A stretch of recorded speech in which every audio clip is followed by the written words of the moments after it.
Hola, ¿qué tal? ¿Cómo están? ¿Cómo están todos?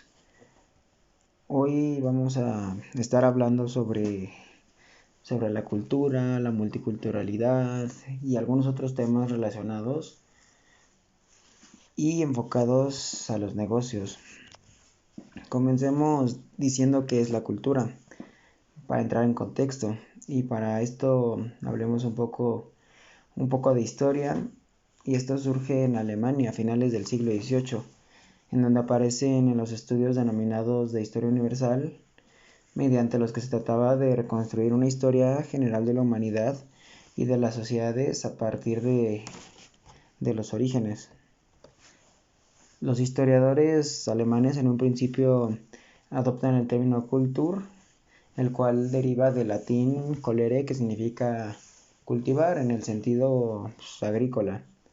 Sin embargo, estos lo utilizan para expresar el esfuerzo humano para cultivarse, para progresar hacia los valores de una cultura por excelencia, hablando de un sentido etnográfico, hablando del conocimiento, las creencias, la moral, el derecho, las costumbres y todos los hábitos adquiridos por parte del hombre como miembros de una sociedad como es que la conocemos actualmente. Ya hablando un poco más de algo actual, de algo que es nuestra cultura. Y bueno, nuestra cultura va a delimitar lo que vas a hacer, el cómo hacerla y el por qué hacerla. Y por qué todas las acciones estarán condicionadas consciente o inconscientemente por las normas culturales que lo definan. La misma cultura te va a estar diciendo qué hacer, qué no hacer, lo que haces y lo que no haces. Todo esto lo hacemos muchas veces de manera inconsciente y otras tantas de manera consciente. ¿Y en dónde empieza todo, todo este proceso cultural? En donde nos empezamos a dar cuenta, en donde empezamos a aprender. Y esto es en la familia. Es nuestro primer centro de aprendizaje cultural. Aquí es en donde nos enseñan pues algo que nos va a marcar como parte de la sociedad, ya sea tu religión, valores, costumbres, etcétera, lo que sea que se acostumbre a realizar en tu casa. Eso es parte de la cultura y es tu primer centro de aprendizaje. El siguiente seguiría la escuela, es después de la casa. Este lugar es en donde vas a aprender lo siguiente de la cultura y va ya más enfocada a la cultura y ser parte de la sociedad, integrarte a la sociedad. Existe el patrón universal de cultura según Harris, y son tres niveles: la superestructura, la estructura y la infraestructura. En la superestructura va la ideología, los valores religiosos, valores éticos, valores estéticos, creativos, artísticos. Y también va la organización psicológica, cognitiva y el sistema educativo, sea formal o informal. En el nivel de la estructura tenemos a las relaciones externas, cómo es que se delimita el territorio, el poder, y el poder militar también es uno de estos. Y también pues el sistema familiar, el parentesco, el papel de la mujer dentro de la casa, dentro de la sociedad, las relaciones intergeneracionales, otras costumbres como ahorrar, repartir, son parte de la estructura. Y por último, en la infraestructura se regula el crecimiento demográfico, tal cual lo dice el crecimiento, infraestructura. Se habla de técnicas, ritos de crianza, educación intrafamiliar. También dentro de la infraestructura están los requisitos mínimos de subsistencia, como lo son la casa, la alimentación, la cocina, la vestimenta y la salud, por supuesto. Esto es lo que nos dice el patrón universal de las culturas, que todo esto según Harris. Y tenemos también nuestros tres niveles de cultura, y la primera es la cultura nacional, que esto se refiere a las experiencias, creencias, patrones, aprendizajes y comportamientos que vas adquiriendo dentro de la ciudadanía de un mismo país. Siguiente tenemos a la cultura internacional, y esta es la que se extiende más allá de los límites nacionales, como su palabra lo indica. Es cuando conviven dos o más culturas. Aquí ya entra la cultura internacional. Y también tenemos a las subculturas, y algunos ejemplos de estas son los cholos, los rastafaris, los góticos. Y estos son patrones. Bueno, ahora vamos a hablar de lo que es la discriminación. Primero vamos a abarcar la discriminación en general para después enfocarnos en un tipo de discriminación que es la xenofobia. Realmente la discriminación o discriminar es dañar los derechos de alguien simplemente por ser quien es o por creer en lo que cree. Más que nada la discriminación perpetúa la desigualdad. Todos tenemos derecho a ser tratados por igual, con independencia de nuestra raza, etnia, nacionalidad, clase, religión, creencias, orientación sexual, características sexuales, edad. Y aún así, con demasiada frecuencia, oímos historias realmente desgarradoras de personas que sufren la crueldad solo por pertenecer a un grupo diferente, entre comillas, de quienes están en posiciones de privilegios o de poder. La discriminación realmente tiene lugar cuando una persona no puede disfrutar de sus derechos humanos o de otros derechos legales en condiciones de igualdad con otras personas, debido ya sea a una distinción injustificada que se establece en la política, la ley o el trato. Hoy en día hay grupos humanos que son víctimas de la discriminación todos los días, por alguna de sus características, ya sea físicas o incluso por su forma de vida. Los efectos de la discriminación en la vida de las personas realmente son negativos y tienen que ver con la pérdida de derechos y la desigualdad para acceder a ellos, lo cual muchas veces puede orillar a las personas a que se aíslen, a vivir violencia o incluso en casos extremos hasta perder la vida. La discriminación puede adoptar diversas formas y en esta parte vamos a mencionar tres de ellas que son las principales. Una que es la discriminación directa, la discriminación indirecta y la discriminación interseccional. La discriminación directa es cuando se hace una distinción explícita entre un grupo de personas. Es decir, cuando decimos que alguien tiene menos capacidad que los otros para poder ejercer sus derechos.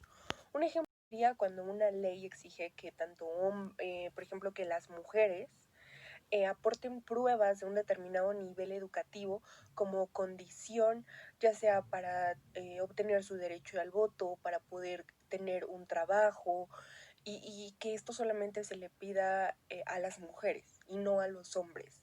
Entonces es ahí donde hay una discriminación muy explícita que es directamente hacia las mujeres.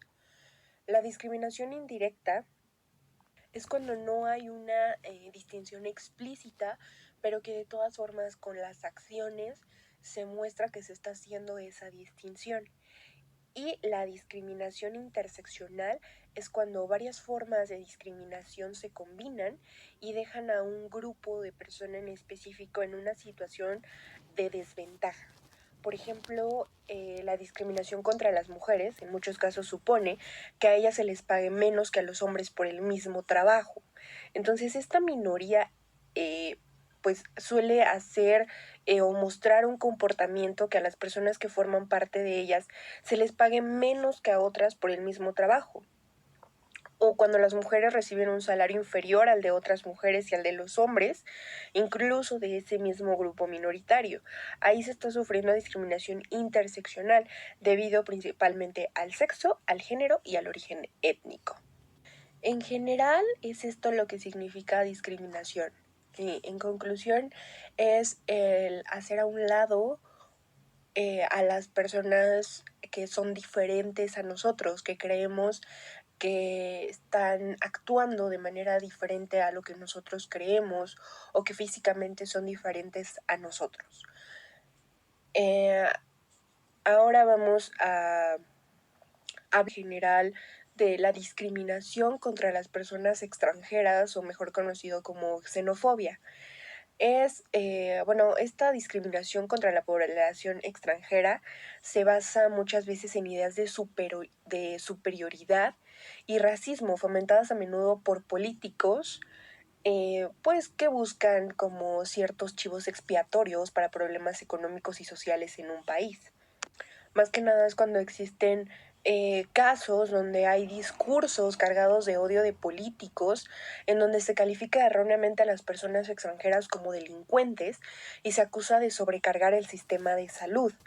La discriminación también es una característica común de la respuesta de la autoridad a las personas refugiadas y solicitantes de asilo en otras partes del mundo. Hay muchas personas de otros países que reciben a personas refugiadas y considerar la situación como una crisis. Y tanto políticos como dirigentes explotan ese medio para prometer y en ocasiones promulgar políticas abusivas e ilícitas. Realmente cuando nuestro país se encuentra ante algún momento de crisis, lo que nosotros hacemos es culpar a los inmigrantes que recientemente han llegado al país. Como algunos insistimos en nuestras desgracias y nuestros problemas como país, porque es una salida mediocre y distante de la realidad, pues que ningún futuro nos conduce, pero pues sí abre la puerta a riesgos inmensos, pues de que ningún estado comprometido, más bien que ningún estado está comprometido con el respeto de los derechos humanos. Entonces nos encargamos de decir que hay que perseguir a la gente inmigrante hasta expulsarlos. Ese es el objetivo final. Y muchas veces la mano de obra extranjera, los inmigrantes ya no son la solución, se han convertido realmente en el problema, es lo que nosotros queremos creer o lo que los políticos nos hacen creer, nos venden esto como una amenaza y que hay que defendernos. Realmente nos debatimos entre el México que somos, el que queremos ser y el que necesitamos. Y realmente de distintas maneras casi todas las personas formamos parte de esta contradicción. Sostenemos una cultura que normaliza las prácticas y los hábitos excluyentes, quizás sin estar de acuerdo en los hechos. Aceptamos como una realidad dadas situaciones de desigualdad y violencia. Lo que hacemos es sacar provecho del sistema injusto de privilegios que está establecido en cada espacio social, pero no nos convencemos de que sea la sociedad que queremos y la verdad es que no lo es. Pero pues transformarla no es algo en lo que a lo mejor estemos pensando o lo que queremos. Simplemente estamos conscientes de que hay una discriminación, una exclusión hacia ese tipo de personas. Y así como nosotros discriminamos a otro tipo de personas que vienen de algunos otros países, también nos vemos enfrentados a que cuando nosotros como mexicanos acudimos a algún otro país, ya sea por situación de querer ir a estudiar ahí o de ir a trabajar ahí, nos damos cuenta que también sufrimos este tipo de cosas porque tenemos una cultura totalmente distinta a la de algún otro país o físicamente no somos como ellos, entonces empezamos a notar miradas diferentes, empezamos a sentir el rechazo por parte de los que nosotros creemos que son nuestros iguales. Entonces ahí nos damos cuenta de que pues nosotros hacemos, pero también nos pasa a nosotros por ser mexicanos, por tener este tipo de raíces y este origen étnico, lo que no nos permite muchas veces tampoco desarrollarnos. Bueno, a continuación hablaré sobre interculturalidad.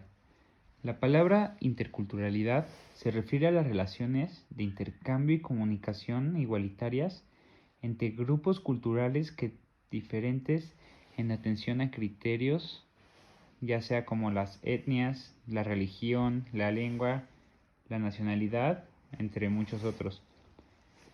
En principio, este término no reconoce superioridad de una cultura sobre otra, independientemente de la relación entre la mayoría o la minoría. La interculturalidad apunta a construir una sociedad más democrática al visualizar, describir y valorar igualitariamente los modos de apropiación y reelaboración de significados entre diferentes grupos. En términos más profesionales, la UNESCO refiere a este concepto de interculturalidad como la construcción de relaciones equitativas entre personas, comunidades, países y culturas. La pertinencia de esta definición se justifica en el marco de las sociedades globalizadas actuales que arrastran históricamente el peso de perspectiva colonizadora, en donde el sector mayoritario dominante se denomina como un modelo cultural superior. Y bueno, hablando sobre México, dando un ejemplo, México es considerado como un territorio pluricultural desde tiempos prehispánicos. Es el país más indígena de América Latina, ya que tiene más de 10 millones de personas indígenas, según la Comisión del Desarrollo de Pueblos Indígenas, pero también es el más diverso, con 68 agrupaciones etnolingüísticas claramente diferenciadas. Y aunque ellos sean pluriculturales, nunca se había aceptado esta pluriculturalidad. El reconocimiento de que somos un país pluricultural representa un cambio histórico fundamental en el autoconcepto del país, que se caracterizó por un intento permanente de homogeneización cultural durante estos 500 años. Y bueno, desde tiempos igual hace mucho, México está muy orgulloso de ser un país culturalmente diverso. Ahora, este tema también tiene que ver mucho con la multiculturalidad, que también vamos a hablar de ello. Y bueno, a diferencia de la interculturalidad, la multiculturalidad es la existencia de varias culturas que conviven en un mismo espacio físico, geográfico o social. Abarca todas las diferencias que se enmarcan dentro de la cultura, ya sea religiosa, lingüística, racial, étnica o de género, o muchas otras. La multiculturalidad es un principio que reconoce la diversidad cultural existente en todos los ámbitos y promueve el derecho de esta diversidad. Y bueno, según la sociología, por ejemplo, la multiculturalidad es la constatación de que coexisten varias culturas en un mismo espacio, pero no implica necesariamente que exista una influencia o intercambio entre ellas. Ese es un punto muy importante. Y es por ello que la multiculturalidad puede verse en la formación de comunidades aisladas, como por ejemplo barrios italianos, barrios chinos, palestinos, en grandes ciudades, que muchos de nosotros podemos conocer varias de ellas. Y bueno, las características principales de la multiculturalidad son promover el respeto y la tolerancia por diferencias, desterrar prejuicios y estereotipos asociados, generar una convivencia armoniosa y crear intercambios entre los diferentes grupos. Y por ejemplo en México la multiculturalidad es manifestada a través de múltiples lenguas, tradiciones y religiones, como ya todos sabemos. Y de la mezcla de todas estas culturas surgió la nación mexicana. México es considerado un país pluriétnico por la presencia histórica de muchas culturas nativas y extranjeras. Bueno, dentro de las 6 dimensiones de Hofstede, yo les voy a platicar acerca de la evasión a la incertidumbre y la distancia del poder. Vamos a empezar con la evasión a la incertidumbre. Esta tiene que ver con cómo afrontamos la inseguridad del futuro. Hay muchas personas que están cómodas en situaciones desconocidas, cuando van a otro país, por ejemplo. Sin embargo, muchas personas se sienten muy incómodas cuando las cosas son desconocidas. Esta dimensión marca el grado en el que las personas se sienten amenazadas por la incertidumbre y tratan de evitarla. Investigando más adentro de esta dimensión, pude obtener que México tiene 82 puntos en la dimensión y tiene una alta preferencia por evitar la incertidumbre. Por ejemplo, los países que exhiben un alto nivel de prevención de la incertidumbre mantienen rígidos códigos de creencia y comportamiento y son intolerantes a las conductas e ideas poco ortodoxas. En estas culturas hay una necesidad emocional de reglas, aunque las reglas nunca parezcan funcionar.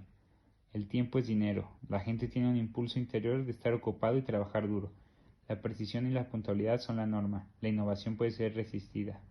La seguridad es un elemento importante en la motivación individual, y esto puede ser más allá, por ejemplo, en los países europeos que se adecuan mucho hacia la incertidumbre. Y bueno, la otra dimensión sería la distancia del poder. Esta sugiere que hay expectativas de que algunos individuos tendrán mucho más poder que otros. Países con elevada distancia en el poder son típicamente más violentos. Una puntuación baja refleja la perspectiva de que la gente debe tener derechos iguales, Las naciones latinoamericanas y árabes están catalogadas como las más altas en esta categoría. Las escandinavas y germánicas como las más bajas. Y por ejemplo en México existe una gran distancia de la ciudadanía hacia el poder, un fenómeno cultural que cualquiera puede constatar no solo al observar el enorme aparato de seguridad, ya sean guardaespaldas, vehículos que utiliza cualquier político con un cargo público, sino también por el difícil acceso de cualquier ciudadano común a la oficina de un funcionario, por ejemplo la Cámara de Diputados o de Senadores. De hecho, México es uno de los 5 países con mayor índice de distancia del poder, según Hofstede. Entonces es un dato muy a recalcar. Y de acuerdo al índice de Hofstede, México ocupa el lugar 81 en el mencionado índice de poder, un número alto si se compara, por ejemplo, con Estados Unidos, que es el lugar 40, o mucho más alto si se compara con Australia, que es el 11. En cambio, nuestro lugar está en una escala media si nos comparamos con Malasia, que es 104, que es de las cifras más altas, por ejemplo. Otra dimensión de Hofstede es el individualismo contra el colectivismo. Por un lado tenemos a las sociedades individualistas, que es en donde los miembros tienden a tomar decisiones de forma independiente, se preocupan por sí mismos y por los familiares inmediatos. O sea, hablamos de la familia que vive en casa, mamá, papá, hermanos, hijos. Y bueno, algunos ejemplos de sociedades individualistas son Estados Unidos, Australia, Inglaterra. Son los que tienen características individualistas. Estas características individualistas, como ya lo dijimos, tienen un enfoque en el yo, tienen un enfoque en las elecciones personales y tratan de cumplir sus propias obligaciones. Sus sentimientos son expresados de forma directa y la comunicación es generalmente de bajo contexto en las sociedades individualistas. Por el otro lado tenemos a las sociedades colectivistas, y estos son lazos grupales fuertes que incluye a la familia extendida, tomando en cuenta tías, tíos, abuelos, primos, etc. Y bueno, algunos ejemplos de culturas colectivistas son Guatemala, Indonesia. Características del enfoque colectivista es que, pues bueno, tienen tendencia a enfocarse hacia en nosotros en lugar de enfocarse en yo. Las relaciones son más importantes que las tareas y cumplir con las obligaciones impuestas por el grupo. Se mantiene la armonía para evitar confrontaciones de manera directa, y aquí la comunicación es generalmente de alto contexto. La siguiente dimensión de Hofstede es la masculinidad contra la feminidad. En sociedades con alta masculinidad, las personas son impulsadas a la competencia y los resultados. Aquí las personas son asertivas, centradas en el éxito material, y algunos ejemplos son Japón, Venezuela y bueno, también aquí entra México. En sociedades con baja masculinidad, o bien conocidas como sociedades féminas, las personas son centradas en construir buenas relaciones y asegurar una alta calidad de vida antes que tener lo material. Aquí no es tan importante tener lo mejor, sino aquí lo importante es que todo el mundo esté feliz, y los países con este alto índice de feminidad o baja masculinidad son países como pues bueno, países nórdicos, europeos, pues Suecia, Noruega, Finlandia, Dinamarca. Esos son algunos ejemplos de culturas con baja masculinidad. Características de la baja masculinidad es que, pues bueno, se centra en la calidad de vida. Solamente trabajas para vivir, para ser feliz. Las cosas pequeñas son primordiales. Y bueno, los conflictos son resueltos a través de la negociación y el compromiso. En cambio, en una masculina, estas son centradas en la ambición, vives para trabajar. Aquí se enfocan las cosas grandes, como lo decíamos, se enfoca en lo material. admira siempre el éxito y los conflictos son resueltos permitiéndole ganar a los más fuertes. Fue la dimensión de masculinidad contra la feminidad.